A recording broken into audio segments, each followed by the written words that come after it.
Membaca Al-Quran apalagi pada Ramadan banyak dilakukan umat muslim tidak terkecuali tunanetra di kota Cimahi yang tetap bersemangat belajar membaca Al-Quran meski dengan keterbatasan. Namun minimnya fasilitas belajar menjadi tantangan bagi tunanetra.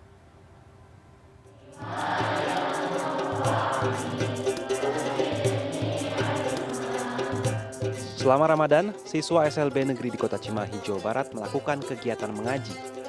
Para siswa tunanetra ini mengaji Al-Quran yang menggunakan Braille.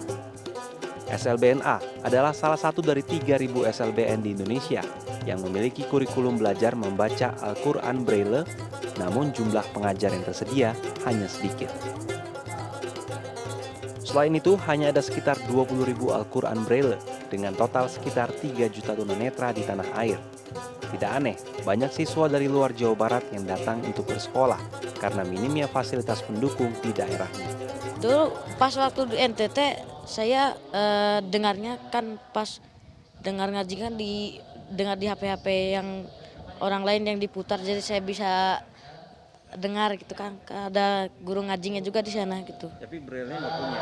Nggak punya. Jadi belajarnya dulu dari dengar aja berarti? Iya, dari dengar aja. Kalau sekarang ada Braille berarti? Ya ada Braille, jadi lebih itu lagi. Lebih mudah ya? Ya. Mahalnya biaya pembuatan Al-Quran Braille menjadi penyebab minimnya jumlah Al-Quran tersebut. Satu buah buku seperti ini merupakan satu juz dari Al-Quran. Artinya untuk versi lengkap Al-Quran Braille itu butuh 30 buah buku agar lengkap 30 juz. Lokasi percetakan Al-Quran Braille ini hanya ada 3 di Indonesia, 2 di Bandung dan 1 di Jakarta. Kemudian harga cetak untuk versi lengkap satu buah Al-Quran utuh itu berkisar antara 1,5 juta hingga 2,5 juta rupiah. Tidak heran jumlahnya sangat terbatas di Indonesia. Data dari Umi Maktum Voice, organisasi yang bergerak di bidang pengajaran Al-Quran Braille mencatat, saat ini hanya ada sekitar 150 pengajar Al-Quran Braille di Indonesia. Menurut Ketua Umum UMV, Entang Kurniawan, dari jumlah tersebut 70% pengajar berada di Pulau Jawa dan sisanya tersebar di seluruh Indonesia.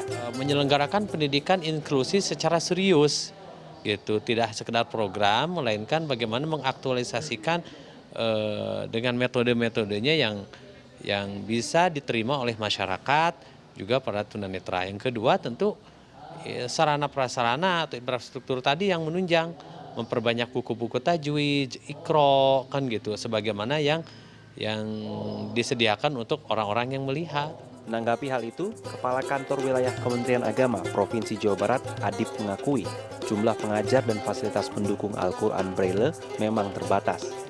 Menurut dia, ada beberapa faktor yang mempengaruhi, yaitu minimnya SDM, khususnya pengajar Braille, dan terbatasnya infrastruktur pendukung, seperti Al-Quran Braille dan literatur pendamping. Untuk mengatasi persoalan ini, Adip menyatakan telah bekerja sama dengan pihak terkait, seperti pesantren dan sekolah, untuk memperkuat program belajar Al-Quran Braille dan melakukan kegiatan belajar yang melibatkan tunanetra di Jawa Barat. Pencetakan tadi Al-Quran Braille juga perlu dilakukan secara lebih banyak lagi, ya.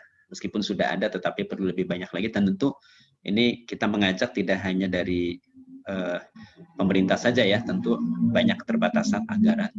Tentu perlu mengajak keterlibatan kaum muslimin, para dermawan untuk ikut serta berwakaf lah Al-Quran Braille ini, dengan tentu nanti insya Allah di Kanwil Kementerian Agama akan secara konkret, ya, kita melakukan upaya-upaya untuk mengafirmasi kelompok masyarakat yang memiliki kebutuhan khusus tersebut. Data dari Kementerian Pendidikan dan Kebudayaan pada 2019 menunjukkan jumlah tunanetra yang mendapat akses pendidikan membaca Al-Quran baru sekitar 10% dari total 3 juta tunanetra di Indonesia.